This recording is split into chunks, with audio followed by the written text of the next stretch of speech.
recommander cette parole.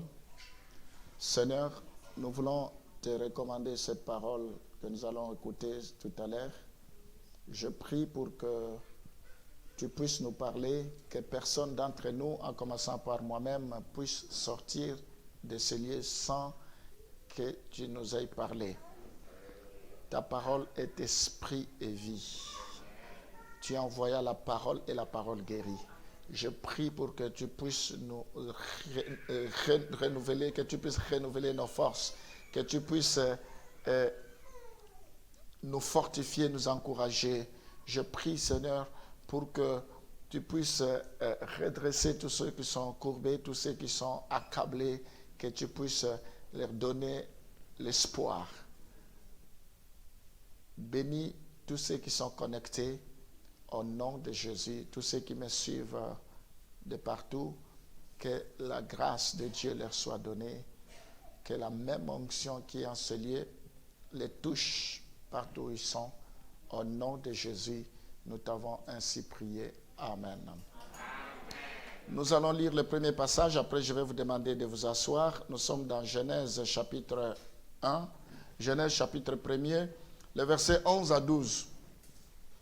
Genèse chapitre 1er, le verset 11 à 12. Puis Dieu dit que la terre produise de la verdure, de l'herbe portant de la sémence, des arbres fruitiers donnant du fruit selon leur espèce, et ayant en eux leur sémence sur la terre, et cela fit ainsi. La terre produisit de la verdure, de l'herbe portant de la semence selon son espèce, et des arbres donnant du fruit, et ayant en eux leur semence selon leur espèce. Dieu vit que cela était bon. Amen. Vous pouvez vous asseoir. Vous pouvez prendre place. Que Dieu vous bénisse. Je vous salue au nom de notre Seigneur Jésus-Christ. Le sujet que je vais aborder ce matin est intitulé « La croissance spirituelle ». J'aimerais parler de la croissance spirituelle. Il y a plusieurs croissances, la croissance numérique, la croissance sur le plan organisationnel, la croissance sur le plan financier, mais ce n'est pas toutes ces autres croissances qui m'intéressent. Moi, c'est la croissance spirituelle. Il faudra que tu saches si spirituellement tu t'épanouis. Tu dois savoir si spirituellement tu évolues. Tu dois savoir si spirituellement ta vie est en train d'avancer. Si ce n'est pas le cas, tu es en train soit de marquer le pas, soit de régresser. Donc, ce sont des choses que je vais aborder. Et dans ce passage que nous venons de lire, si on peut remettre, nous voyons dès la création. Ici, nous sommes vraiment à la création. Quand Dieu a créé, nous voyons tout ce qui a vie est appelé à croître. Tout ce qui a vie est appelé à croître. Nous voyons ici, il y a la sémence, il y a les graines, la sémence. Une fois que la sémence est semée, nous voyons qu'il y a les arbres fruitiers. Une fois que les arbres commencent à pousser, ils ne peuvent pas rester toujours dans cet état-là. Ils grandissent et après avoir grandi, ça produit des fruits. Une fois qu'il y a des fruits, ce n'est pas aussitôt qu'il y a des fruits qu'on peut bénéficier ou cueillir ces fruits. Il faudra que ces fruits arrivent à la maturité, que ces fruits puissent mûrir pour qu'on puisse les cueillir et on puisse le manger. Nous voyons que les arbres doivent grandir. Et c'est ce que Dieu a fait. Quand il a créé, il a ordonné. Après, il y avait de la verdure. Après, il y avait les arbres fruitiers. Il y avait la croissance, le fruit. Il y avait... Donc, c'est ça la croissance. Mais ici, il ne s'agit pas de la croissance spirituelle. Je voulais commencer par là pour que maintenant vous puissiez comprendre quand il s'agit de la croissance spirituelle, comment cela devrait se passer. Donc, il en est de même de la vie spirituelle. Une fois qu'on a reçu Jésus-Christ, on est appelé à croître. On est appelé à grandir. Ce matin, je vais mettre le baromètre. Là où tu seras, tu peux savoir si tu es en train de grandir ou tu n'es pas en train de grandir. Dieu veut voir tout le monde grandir parce que c'est sa volonté. Amen. Nous allons commencer par le commencement dans Psaume 72, le verset 13. Psaume 72, le verset 13. Nous voyons que la croissance spirituelle est le processus par lequel nous devenons de plus en plus semblables à Jésus. De plus en plus semblables à Christ. De plus en plus semblables. Tel il est, tel nous sommes. La Bible dit, les justes croissent. Tout celui qui est né de nouveau, tout celui qui a reçu Jésus-Christ dans sa vie, il doit croître. Il croît comme le palmier. Le palmier, il s'élève comme le cèdre du Liban. Le palmier, il croît. Ce palmier, il a une particularité. Dans le désert, dans les endroits arides, partout c'est sec. Quand on plante cet arbre, ce palmier, lui croît toujours. Alors, tel est le juste. Tu dois croître, tu dois te épanouir, tu dois évoluer, tu dois monter. Je parle sur le plan spirituel. Donc, j'aimerais attirer votre attention. Accepter Jésus-Christ comme son Seigneur et Sauveur personnel comporte de nombreuses implications dans notre vie. Quand on reçoit Jésus-Christ, ça doit apporter des bouleversements dans notre vie. Nous ne pouvons plus rester la même personne. Nous ne pouvons plus demeurer tel que nous avons toujours été. Si toi tu as reçu Jésus-Christ et il n'y a pas de chamboulement dans ta vie, tu dois te poser des questions. Tu dois te demander si réellement il est à moi ou il n'est pas à moi. Il y a beaucoup de changements qui doivent arriver, qui doivent s'opérer dans notre vie. Et c'est ça qui fait que nous pouvons grandir. Donc, notre façon de vivre devra démontrer que nous appartenons à Christ. Nous ne sommes plus les mêmes personnes. La Bible dit, si quelqu'un est en Christ, il est devenu une nouvelle création, une nouvelle créature. Les choses anciennes sont passées. Voici, toutes choses sont devenues nouvelles. Amen. La première chose, vous devez passer de la vie de la chair à celle de l'esprit. Si vous avez reçu Jésus-Christ dans votre vie, pour constater que vous évoluez, pour constater qu'il y a de la croissance dans votre vie, vous devez passer de la vie de la chair à la vie de l'esprit. Il y a des gens qui se comportent encore dans la chair, alors qu'ils ont déjà Jésus-Christ dans leur vie. Parlons d'abord de la chair et parlons de l'esprit ensuite. Lisons Galates chapitre 5, première partie, le verset 19 à 21. Nous devons passer de la chair, de la vie de la chair. Nous devons passer de la vie de la chair. La chair, c'est autrefois ce que nous étions. Or, les œuvres de la chair sont manifestes. C'est l'impudicité. C'est ce que nous étions autrefois. C'est l'impureté. C'est la dissolution.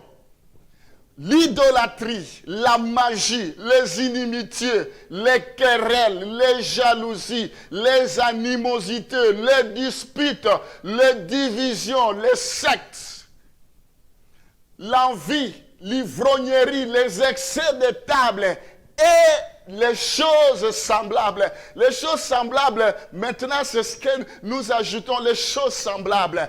Je vous dis d'avance, comme je l'ai déjà dit, que ceux qui commettent de telles choses n'hériteront point le royaume de Dieu.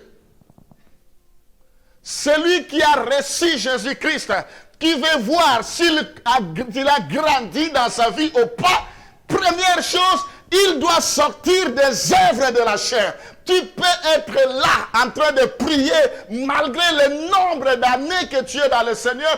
Aussi longtemps que tu ne sors pas des œuvres de la chair, tu n'as pas encore grandi dans ta spiritualité. Tu ne peux pas avancer dans les choses spirituelles. Parce que les choses spirituelles doivent commencer par là. Par une vie de sanctification, l'excès de l'ivrognerie, la méchanceté, la haine, toutes ces choses.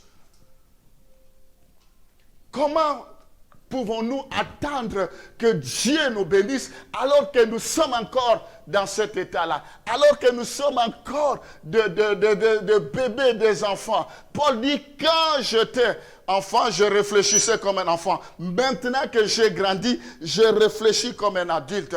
Dieu veut que tu puisses grandir spirituellement. Nous devons sortir passer de la chair, passer plutôt de la vie de la chair. Dis Amen. À celle de l'esprit. La vie de l'esprit, Galates chapitre 5, le verset 22 à 23. Galates chapitre 2, verset 25, 22 à 23. Si ta vie, c'est encore la médisance, les critiques, les querelles, c'est dommage. C'est dommage. C'est dommage. Ces choses doivent rester derrière nous. Ces choses, c'est du passé. On ne peut pas trouver un enfant de Dieu dans ces choses. Alors, les choses de l'esprit, maintenant, mais le fruit de l'esprit, c'est l'amour. On doit trouver l'amour.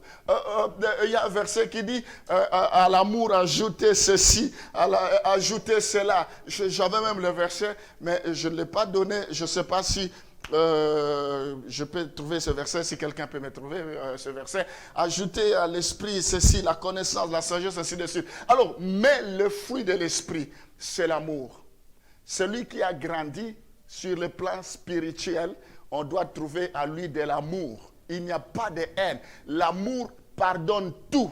L'amour ne soupçonne point le mal. L'amour excuse tout. L'amour espère tout. La Bible dit, même si tu as la foi de déplacer les montagnes. Mais si tu n'as pas l'amour, cela ne sert à rien. C'est comme, même si tu es prêt à donner ton corps pour que cela soit brûlé, mais si tu n'as pas l'amour, la Bible parle de la charité, tu es comme des cymbales qui retentissent.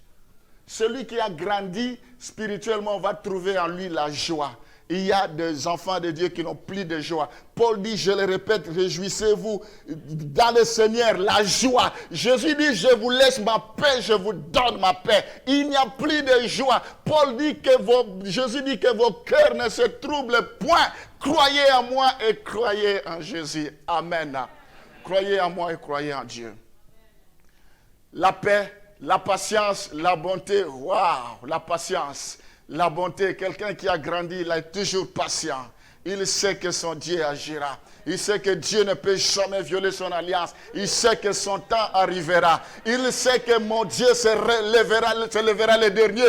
Il sait que l'éternel Dieu tout-puissant des armées, il est celui qui ne dort ni ne sommeille. La patience, la fidélité, la douceur, la tempérance. Amen. La loi n'est pas contre ces choses. Ça, c'est le premier baromètre, je ne sais pas comment vous appelez ça. C'est le premier indice. Donc, si tu veux savoir que tu as grandi par rapport à ta foi, tu dois passer de la vie de la chair à celle de l'esprit. Parce que Dieu est esprit. Il faut que ceux qui l'adorent en esprit et en vérité. La Bible dit les œuvres de la chair combattent les œuvres spirituelles. Donc, il y a un combat. La chair et l'esprit ne s'entendent pas. Soit vous marchez selon la chair, soit vous marchez selon l'esprit. Les justes milieux n'existent pas. Mais si on trouve les œuvres de la chair en toi, alors dites-moi, tu es encore en train de te chercher. Et ce matin, j'aimerais que tu sors de cet état pour aller de l'autre côté. Tu verras la gloire de Dieu descendre sur toi. Tu verras la faveur de Dieu sur toi. Amen. Deuxième chose. Colossiens chapitre 3, le verset 1 à 2. Vous devez, pour savoir que vous avez grandi spirituellement, si donc vous êtes ressuscité avec Christ, cherchez les choses d'en haut, où Christ est assis à la droite de Dieu. Affectionnez-vous aux choses d'en haut et non à celles qui sont sur la terre. Deuxième chose, pour quelqu'un qui a grandi, il doit se détacher des choses terrestres pour s'attacher aux choses célestes. La Bible dit, affectionnez-vous aux choses d'en haut. Parce que les choses terrestres sont éphémères. Parce que les choses terrestres ne nous amèneront nulle part. La Bible dit emmagasiner le trésor qui est au ciel. La Bible dit à quoi sert-il un homme de gagner le monde mais il perd son âme. Nous nous battons pour les choses terrestres. Jésus a dit vous êtes dans ce monde mais vous n'êtes pas de ce monde. Ce qui caractérise ceux qui n'ont pas encore grandi, ils se soucient des choses de ce monde. La Bible dit, ne vous inquiétez pas au sujet du manger, de quoi vous serez vêtus. Ne vous inquiétez pas de ceci, de cela. Car Dieu prendra soin de vous. Les oiseaux du ciel, ils ne sèment ni ne moissonnent, mais Dieu prend soin d'eux. Le fleur, il n'y a personne qui peut s'habiller comme le fleur. Mais Dieu prend soin de ses enfants. Amen. Je suis en train de paraphraser les passages, ce n'est vraiment pas comme ça. Donc, 2 Corinthiens chapitre 4, le verset 18. Deuxième chose, c'est détacher des choses terrestres. Est-ce que tu t'es déjà détaché des choses terrestres? Parce que nous regardons non point aux choses visibles. Parce que les choses terrestres sont des choses visibles. Sont des choses éphémères. Ce sont des choses qui ne font pas glorifier Dieu. Mais à celles qui sont invisibles. Alléluia. Car les choses visibles sont passagères. Et les choses invisibles sont éternelles. Gloire au Seigneur. C'est pourquoi Paul pouvait dire rien ne pourra me séparer de l'amour de Dieu. Même si je manque, même si je n'ai rien. Mais il avait le regard fixé vers le rémunérateur. On doit avoir les yeux fixés vers Jésus-Christ. Même si présentement tu n'as rien. Mais regarde à Jésus-Christ. Regarde à l'invisible. Regarde. À cause de cela, je suis là tous les jours. À cause de cela, je vais servir le Seigneur. À cause de cela, pour rien au monde, je vais abandonner le Seigneur. Parce que j'ai le regard fixé vers les rémunérateurs. Les gens ont le regard fixé vers le mariage. Les gens ont le regard fixé vers leur mari. Les gens ont le regard fixé vers les biens de ces morts. Les gens ont le regard fixé vers les enfants. Le regard fixé vers quoi que ce soit. Je ne dis pas que c'est mauvais. Mais cherchez premièrement le royaume des cieux. Amen. As-tu le regard fixé vers les choses de ce monde ou les choses invisibles? C'est l'invisible qui doit dominer le visible. Voilà la deuxième chose, la deuxième indice. Est-ce que tu as le regard fixé vers l'invisible ou vers le visible? Malheur aux enfants qui ont le regard fixé vers le visible. Nous regardons l'invisible. L'invisible, c'est Jésus-Christ. L'invisible, des choses que point l'oreille a entendues. Les choses qui sont montées sur le cœur. Que Dieu soit loué. Amen. Troisième chose. Éphésiens chapitre 4, le verset 13 à 15. Pour savoir que je suis en train de grandir. pour savoir qu'il y a la croissance dans ma vie. Ephésiens chapitre 4, le verset 13 à 15. Jusqu'à ce que nous soyons tous parvenus à l'unité de la foi et de la connaissance du Fils de Dieu, à l'état d'homme fait, à la mesure de la stature parfaite de Christ. Afin que nous ne soyons plus des enfants flottants et emportés à tout vent de doctrine par la tromperie des hommes, par les ruses dans les moyens de séduction. Mais que professant la vérité dans la charité, nous croissions à tous égards à celui qui est le chef, Christ. Amen. Troisième chose, nous devons passer de l'état d'enfance spirituelle à celui d'homme fait. Celui d'homme fait. Nous devons passer à l'état de l'enfance. Il y a des gens qui se comportent encore comme des enfants, qui se laissent séduire par de faux prophètes, de faux docteurs, qui se laissent impressionner par toutes ces choses-là. Non, nous devons avoir les deux pieds sur terre. Nous devons avoir la maturité. Il ne faut pas que notre foi soit ballottée ça et là. On vous dit Christ est là, nous courons. On vous dit Christ est de l'autre côté, ça ne sert à rien, c'est faux. Nous courons derrière les prophéties, nous courons derrière ceci. Ça, c'est de la bassesse. Si Dieu veut nous parler, il parlera. Je crois à la prophétie, je crois au réma, je crois au son, je crois à ainsi dit le Seigneur. Mais ne soyons pas comme des enfants à qui on veut manipuler à tout moment. Nous devons avoir les deux pieds sur terre. Nous devons grandir. Alors, celui qui n'a pas encore grandi, c'est une proie de diable.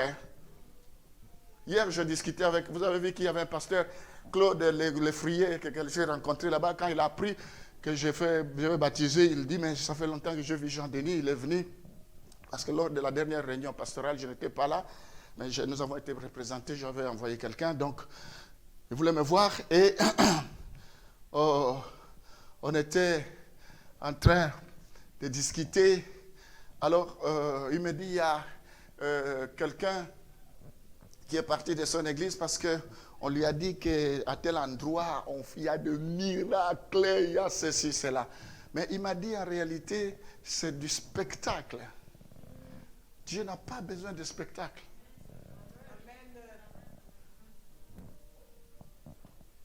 Ça, c'est le manque de maturité. Et la personne n'a jamais été guérie depuis. Et moi, comme je vous dis, je ne suis pas contre la guérison, le miracle. Dieu opère le miracle. Mais nous devons être au bon endroit. La Bible dit, voici les miracles qui accompagneront ceux qui auront cru. La Bible dit, les miracles accompagneront ceux qui auront cru. Toi, tu ne crois pas et tu veux le miracle. Comment? Ceux qui auront cru, il faut d'abord commencer par croire. Et ce frère ne veut pas croire, il cherche le miracle. Le miracle nous accompagneront. Dieu est là. Ce matin qu'on a commencé, il y avait la présence de Dieu. Amen. Alors, mes bien-aimés, Dieu veut une église mature.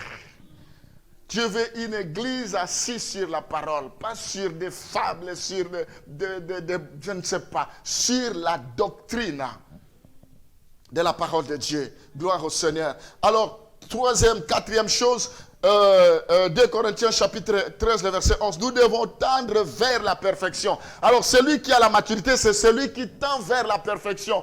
Quand je parle de la maturité, c'est jusqu'au retour du Seigneur, jusqu'à notre mort. Tant que nous ne sommes pas encore morts, tant que Jésus-Christ n'est pas encore arrivé, nous devons chercher la perfection.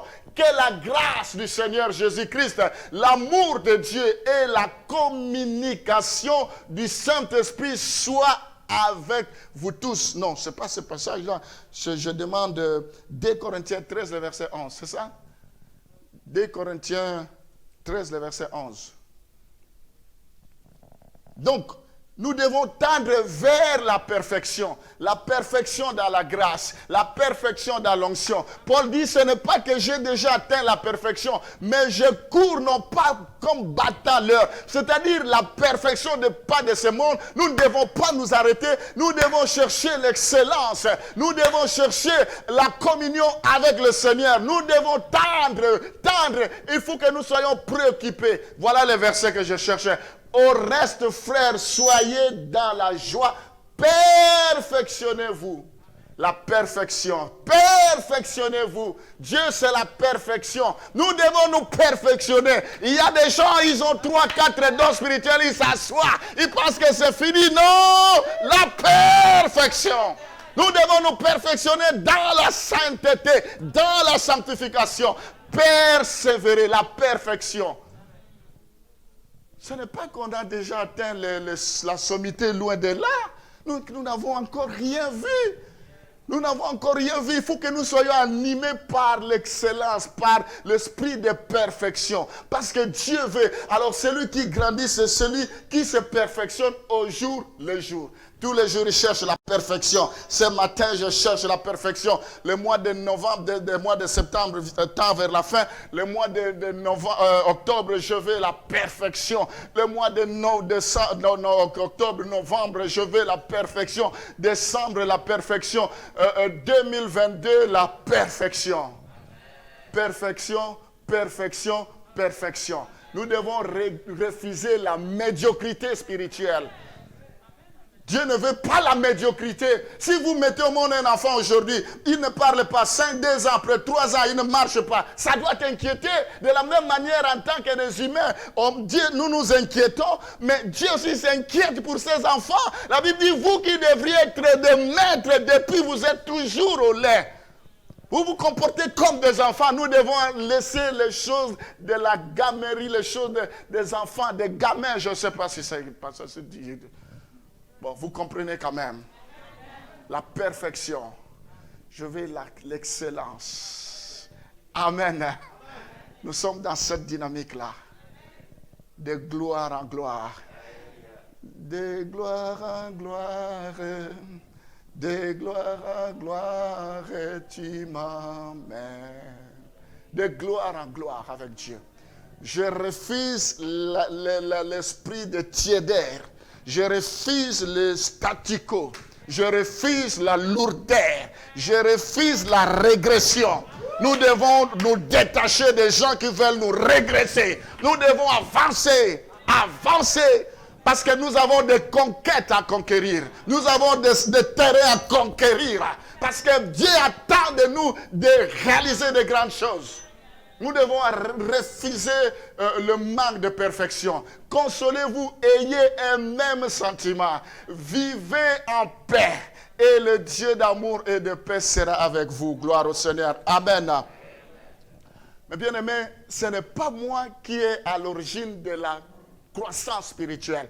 Ce n'est pas moi qui cherche votre croissance. Lisons Romains chapitre 8, le verset 29. Qui est à l'origine de ta croissance? Qui veut réellement que tu puisses croître? Car ceux qu'il a connus d'avance, il les a aussi prédestinés à être semblables à l'image de Christ, de son Fils, afin que son Fils fût le premier né d'entre plusieurs frères. Ce que Dieu a connu à l'avance, avant que tu viennes au monde, il te connaissait. Lorsque tu étais dans le sein de ta mère, il t'avait déjà choisi. Et il t'a déjà prédestiné à l'image de son Fils. Dieu, quand il t'a choisi, il veut que tu te ressembles à son Fils. Il veut que tu puisses grandir. Il veut que tu puisses croître. Donc c'est lui qui est à l'origine de cela. Et quand il voit que son objectif n'est pas atteint, il n'est pas tranquille. Il se demande, est-ce qu'il comprend ou il ne comprend pas? Il a des oreilles ou il n'a pas des oreilles? Lisons 1 Corinthiens chapitre 3, le verset 6 à 7 pour appuyer ce que je suis en train de dire. La Bible dit, j'ai planté, Apollos a arrosé, mais Dieu a fait croître. En sorte que ce n'est pas celui qui plante qui est quelque chose, ni celui qui arrose, mais Dieu qui fait croître. Alléluia. C'est Dieu qui fait croître. Moi, je ne fais qu'arroser. Il y en a qui s'aiment. Les chantres ne font que louer Dieu. Mais c'est Dieu qui fait croître. Il faut que tu écoutes Dieu qui fait croître. Il faut que tu sois en communion avec lui. Dieu veut te tirer vers le haut. Celui qui fait croître, ce n'est pas un homme. Vous n'avez pas à vous énerver contre qui que ce soit. Vous n'avez pas à vous en prendre à qui que ce soit. Parce que c'est Dieu qui fait croître. Il prend quelqu'un dans la poussière, il élève. C'est Dieu qui élève. C'est Dieu qui positionne. C'est Dieu qui donne des talents, des grâces. Quelle est ta relation avec Dieu pour qu'il te tire vers le haut? C'est Dieu qui élève. C'est Dieu qui restaure. C'est Dieu qui bénit. Parce que c'est son souhait. Pourquoi il ne le ferait pas avec toi? Pourquoi seulement avec les uns, pas les autres? Donc, c'est le souhait de Dieu. Il veut que tu puisses grandir. Amen. Alors, j'aimerais terminer pour vous donner quelques moyens pour que vous puissiez grandir. Ce que vous pouvez faire pour grandir. Hébreux chapitre 10, le verset 25. Hébreux chapitre 10, le verset 25. La Bible dit, n'abandonnons pas notre assemblée, comme c'est la coutume de quelques-uns, mais exhortons-nous réciproquement, et cela d'autant plus que vous voyez s'approcher le jour. La participation régulière à la vie d'une église locale pour être au bénéfice du ministère, des ministères plutôt.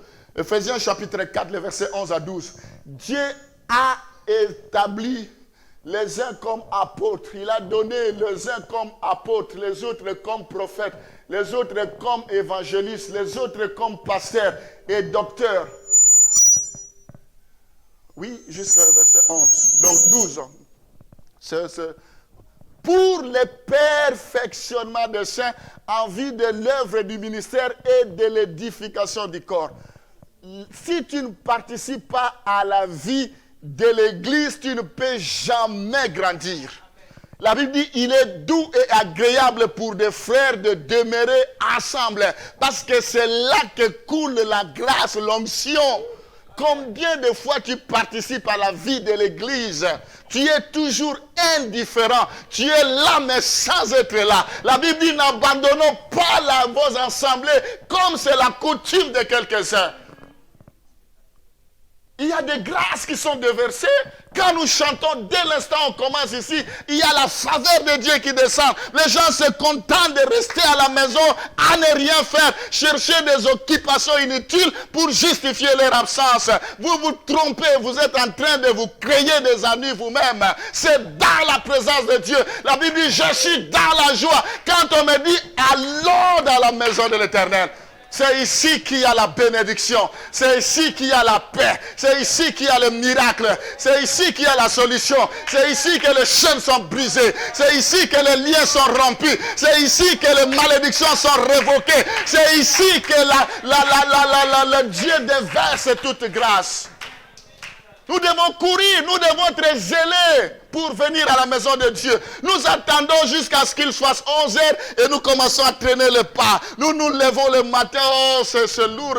Après, non, il faut être là. La maturité, c'est même quand on arrive à l'heure. Oh. Au travail, je suis là à l'heure.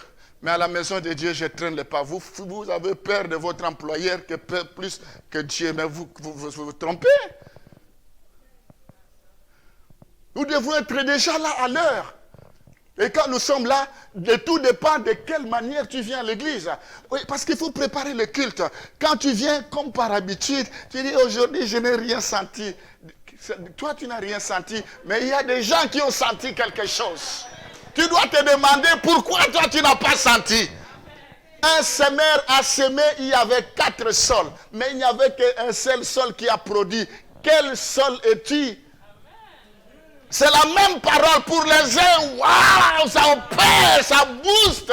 Mais pour d'autres, non, je n'ai rien senti. Tu veux sentir quoi?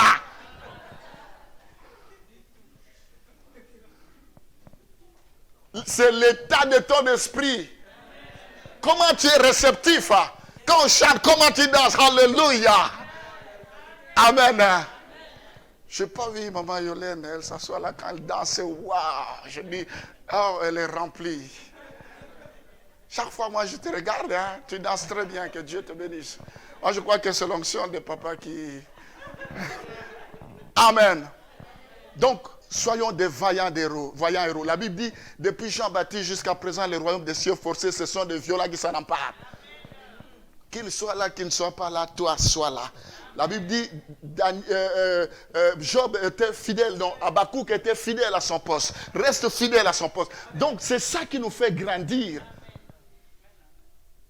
Quand on écoute la parole de Dieu, quand on vit la vie de l'Église, la Bible dit, Pierre était en prison, mais l'Église persévérait. Nous devons persévérer ensemble. Amen. Alors, rapidement. Ensuite, deuxième chose qui peut te favoriser de grandir. Philippiens chapitre 4, le verset 6. Ne vous inquiétez de rien, mais en toutes choses, faites connaître vos besoins à Dieu par des prières et des supplications avec action de grâce. Il n'y a que la prière qui peut te faire grandir. Sans la prière, tu ne grandiras pas. Quand on donne un programme de jeûne et prière, c'est alors que tu vas trouver toutes les solutions du monde possibles, les raisons possibles pour ne pas jeûner. Tu ne pries pas assez. On vient, le modérateur, comme aujourd'hui, oh prions, ouvre notre bouche. Tu parles intérieurement. Ce n'est pas comme ça. La prière, c'est dire, c'est parler. Il faut parler. Déjà, si tu n'arrives pas à prier, il y a un problème. Parce que chaque enfant de Dieu doit être à mesure de prier. Les apôtres ont dit, apprends-nous à prier. Jésus leur a appris à prier. Il faut apprendre à prier. Donc, c'est la prière qui nous fait grandir. Amen. Combien de temps prends-tu chez toi pour prier? Combien de temps? Si tu ne pries pas, tu ne vas pas grandir. Tu auras peur même de rien. Pour un rien, tu vas avoir peur. Tu vas rester toujours dans le stade de te lamenter. Tu vas toujours voir les sorciers partout. Tu vas toujours... Non, nous avons la prière. La Bible dit prier sans cesse. Prenez par-dessus tout le bouclier de la foi. Non, pas la foi, mais la prière. Amen. Est-ce que tu aimes la prière? Si tu aimes la prière, connecte-toi demain. Chaque fois je dis, il faut se connecter. Mais quand je vois, mais je dis, mais elle était là, la prière. Mais pourquoi elle ne se connecte pas? Elle ne se connecte pas. Vous n'avez aucun intéressement dans les choses de Dieu. Mais il y a un problème. Il y a un problème. Tu t'intéresses à quoi? Les choses de Dieu, on met tout à votre disposition. Tu ne te connectes jamais. Pourquoi? Tu as le WhatsApp. Quand tu commences à prendre le WhatsApp du matin au soir, même tu oublies ton épouse qui est à côté. Tu oublies même ton mari à côté. Parce que tu prends trop de temps en train de papoter, en train de voir sur Facebook. Mais quand c'est les choses de Dieu, tu deviens timide. Quel genre de timidité? Ça, c'est la distraction du diable. Tu sais envoyer des WhatsApp, tu sais envoyer, parler avec audio, tout ça. Mais quand ça devient la prière, je ne sais pas les liens, comment on se connecte. Tu trompes qui? Tu trompes qui? Tu es en train de te causer du tort toi-même. Tout le monde devrait te connecter. Parce que là, nous chassons, nous détruisons. Là, ça chauffe. Rachama na Santa, rabababa. Et Rachama na Santa. Il ne suffit pas seulement de te connecter, mais il faut prier aussi. Beaucoup de gens se cachent, ils vont mettre ils vont fermer le micro, on me dit de prier. Non, ils ne prient même pas. Attendez. Il faut qu'on vous secoue. L'Esprit de Dieu n'est pas un esprit de timidité. C'est un esprit de feu, de force et de puissance. La Bible dit, parce que tu es tiède, je te vommirai. Dieu ne veut pas de gens tièdes. Il faut être chaud. Il faut prendre la décision de ne plus rater l'intercession. Moi-même, quand je reviens du travail, je suis en voiture, je me connecte et je prie. Rachama Santa Rababa. La prière. Comment tu peux grandir, tu ne sais pas prier? Tu veux seulement que les bénédictions descendent, Ça va descendre comment? D'abord, il faut que tu puisses grandir. C'est d'ailleurs la conclusion. Attends, je vais conclure tout à l'heure. Alors, dans Hébreux chapitre 5, le verset 11 à 14. Pour que tu puisses grandir, Hébreux chapitre 5, le verset 11 à 14. Nous avons beaucoup à dire là-dessus et des choses difficiles à expliquer parce que vous êtes devenus lents à comprendre. Lent, très lent à comprendre. Vous, en effet, qui depuis longtemps devriez être des maîtres, vous avez encore besoin qu'on vous enseigne des premiers rudiments des oracles de Dieu. Vous en êtes venus à avoir besoin de lait et non d'une nourriture solide. Or, quiconque en est au lait n'a pas l'expérience de la parole de justice, car il est un enfant. Alors, mais la nourriture solide est pour les hommes faits, pour ceux dont le jugement est exercé pour l'usage à discerner ce qui est bien et ce qui est mal. Amen. Donc ici, c'est la parole de Dieu. Troisième chose, pour grandir, il faut la parole de Dieu. Combien lisent la parole de Dieu? Combien consacrent du temps pour lire la parole de Dieu? Déjà, tu n'as pas de Bible. C'est déjà étonnant.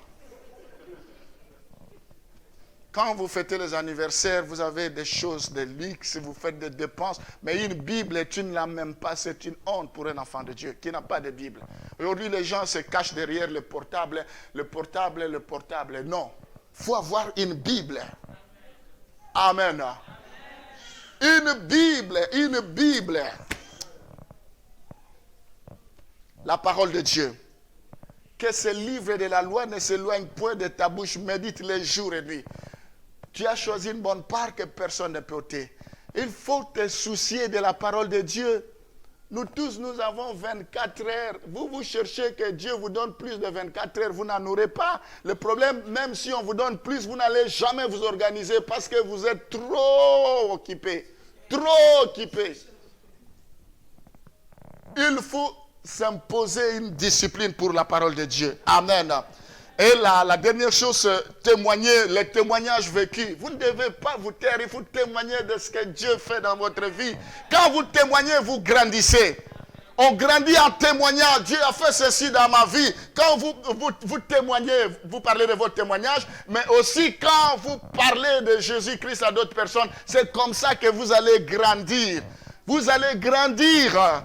Moi, je n'ai pas commencé par être ce que je suis. Je m'étais converti, j'étais assis, j'étais enseigné comme vous. Et puis, jusqu'à ce que je suis devenu ce que je suis devenu aujourd'hui. Mais je ne suis pas encore satisfait que non, nous courons encore. Donc, Dieu veut que tu puisses devenir acteur. Que tu ne sois pas spectateur. Amen. Je vais conclure avec le dernier verset.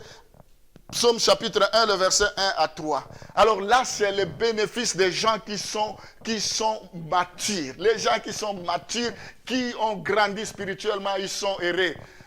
Actes des Apôtres, Psaume chapitre 1, le verset 1 à 3. Au chef des chantres, sur instrument de cordes de David. Non, c'est le psaume chapitre 1er, le verset 1 à 3. Ce n'est pas ça. Psaume chapitre 1, le verset 1 à 3. Heureux l'homme qui ne marche pas selon les conseils des méchants, qui ne s'arrête pas sur la voie des pécheurs et qui ne s'assied pas en compagnie de moqueurs, mais qui trouve son plaisir dans la loi de l'Éternel et qui la médite jour et nuit. Ce verset, c'est la conclusion. Il y a tout. Il est comme un arbre planté près d'un courant d'eau. Celui qui atteint la maturité, la croissance, il est comme un arbre près d'un courant d'eau qui donne son fruit à sa saison et dont le feuillage ne se flétrit point et tout ce qu'il fait lui réussit. Alléluia. Quand il y a la croissance spirituelle, il y a une vie réglée, une vie équilibrée, il y a la joie, il y a la paix, il y a la tranquillité, il y a le repos, il y a les portes s'ouvrent, tout ce qu'il demande lui réussit, tout ce qu'il cherche il le reçoit, parce qu'il plaît à Dieu, parce qu'il est agréable à Dieu. Il n'a pas des efforts à conjuguer, mais Dieu lui-même va ouvrir les robinets, il va déverser les bénédictions. Dieu lui-même, il va combattre pour lui. 1000 flèches tomberont à sa gauche, 10 000 à sa droite, de ses yeux il verra, mais il ne sera jamais atteint. La Bible dit dit, Dieu lui-même va le lever. Mon serviteur montera, il prospérera, il s'élèvera. D'abord il prospérera, il montera, il s'élèvera, il sera plus haut placé. Voilà la sommité. Voilà ce que Dieu attend pour chaque chrétien. Si nous atteignons ça, ça va cartonner. Si nous atteignons ce stade, on n'aura pas de gens qui pleurent. On n'aura pas de gens qui disent Dieu m'a abandonné. Parce que tu es un arbre planté près d'un courant d'eau. Les bénédictions viendront. Quand on va prier, Dieu va agir. Les gens ne veulent pas atteindre la maturité, mais ils veulent que Dieu libère le ciel. Ils veulent que Dieu le bénisse. Comment? Il faut devenir à ce stade-là pour que le ciel s'ouvre.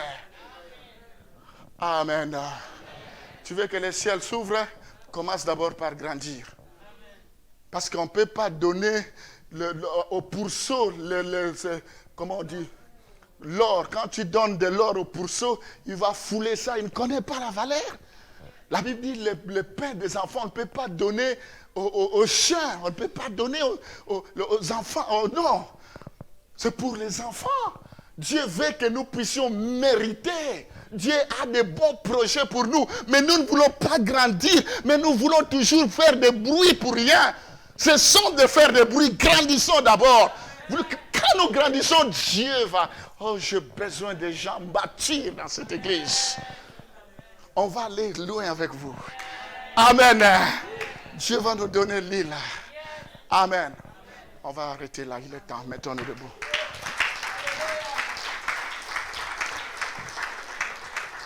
Seigneur, je bénis tous ceux qui sont connectés. Je bénis tous ceux qui nous ont suivis ce matin. Je prie pour qu'ils puissent grandir. Tu veux que nous puissions grandir, croître. Seigneur, que cette parole influence leur vie. Je prie pour qu'ils se lèvent dorénavant. À partir d'aujourd'hui, que toutes les résolutions qu'ils vont prendre, que cela se réalise. Qu'ils soient bénis au nom de Jésus. Amen.